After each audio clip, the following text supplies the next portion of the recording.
Hi everybody, welcome to my art journal. Today it's called Biography, and this week starts with a bit of a different kind of, inspiration. All of the paintings this week, except for the Draw for Initiative painting, are inspired by a word that I got. And my dear friend Tina was kind enough to give me three different words, one for the art journal, meaning biography, and one for Tiny Tuesday and one for Friday. The Talker Challenge word comes from a random word generator. And I just thought it would be fitting, since I work with words this week, to have, Tina give me words and me doing paintings with them. So this one is pretty much my biography. It's a bit, I don't want to call it abstract, but, there's different steps that mean way more to me than they probably do to other people because I know the background story. But I just liked working in different layers here with the watercolors and starting with no line work, having color blend together, and then working with an ink marker pen on top to have a few of the details be a bit more visible and prominent in the page. So I started with the birth and the foundation, and you can try to figure out which is which. And then here with these multicolored sections, I do go for childhood, school, work. With red right now, I'm actually watering it, but with red it's love life. And the last section, the blue one, is pretty much where I am right now. And they all connect because they are all part of my biography. They are all part of the journey. I don't want to miss one bit, though not all of the sections are awesome. I mean, everybody goes through rough patches, so did I. But they're part of my biography, so, they also make me who I am today. But the blue section melts quite a bit with the red one, so I like how much the colors blended there, and how cool they look. I think they look kind of cool, the blue and the red together. So then I took a smaller brush once I had those big blobs down and directed some of the color to, have kind of a landscape on top. For example, with this grayish color here, purple color, I have a city line. I do have a boat on the blue part. I do, have glasses on the grayish section there.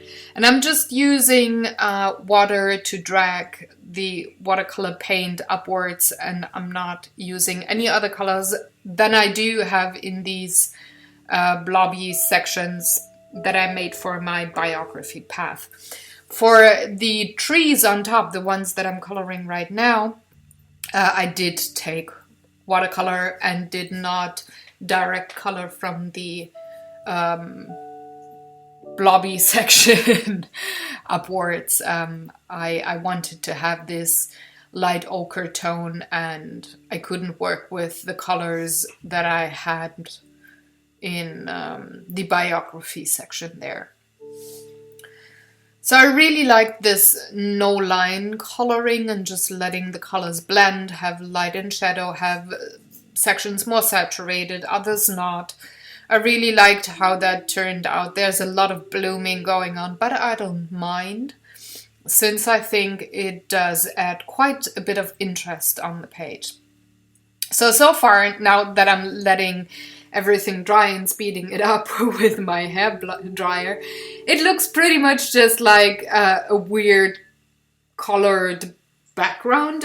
I don't think you could really see a biography there, but with just a little bit of ink marker, I'm able to add enough detail as for the viewer to see something in the painting that is more guided, I'd say. So I'm going through all of the sections. I'm adding detailed lines, I'm adding shading.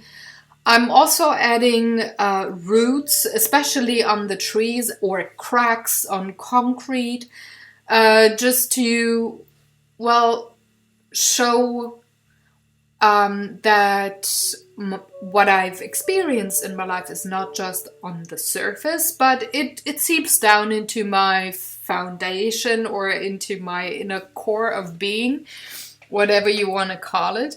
So I'm having some cracks in the concrete, especially at the glasses sculpture there, and also just roots of the trees. Some of them are bigger, some of them are smaller. They do have different kinds of meanings for me, especially like on the left hand side there's more trees than on the right hand side. I pretty much just I'm just one of those people that knew a lot of other people and then very heavily selected who I let into my life as a very dear friend, or who I say is my family.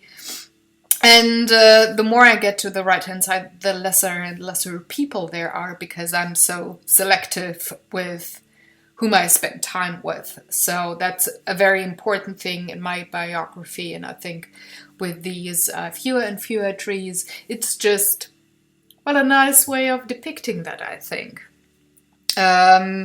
So on the foundation section, which is the lower part, I will add lines that will depict stone in the end. So this is just like a huge stony foundation block, and those squibbly lines in the middle with the white section in between do represent a path for me, because though I do have what I call my biography, I'm sometimes closer to my core, to my foundation, to the upbringing that I have, and sometimes I just am not, and I just go my own way, instead of, well, copying what maybe my parents or other parts of my family did in certain situations, or what society thought was right. I just go my own way and say, okay, I'm gonna deviate from other people's way there. So the path is wider between my biography and my foundation. And sometimes it's narrower, because I do stay very close to what I learned or what society thinks is right to do in certain situations, or which decisions are important and which aren't. So that's just why that path is sometimes wider and narrower. It's just a white section. So for the stone foundation line work, I just went with crosshatches. Some of them are a bit stronger, some of them I have the lines not that close together, so that makes less of a shadow there. And this I do like this simple way of, well, incorporating detail. It's just a 0.3 black ink marker, nothing more. It's not very fancy, but it does a lot to the piece, I think. So once I'm done, I'm just adding the date, and then I'm gonna call it a day. And I really liked how my take on the word biography, what I do associate with it, worked out well in this journal. So I thank you all for watching. If you have any questions or comments, leave them in the comment section below. If you want to see lots of close-up photos, they are on my blog, so hop on over. And I will see you tomorrow with a new word on a new Tiny Tuesday. And next week, Monday, I will have a new art journal for you with a new medium. It's gonna be charcoal and pastel chalks for April.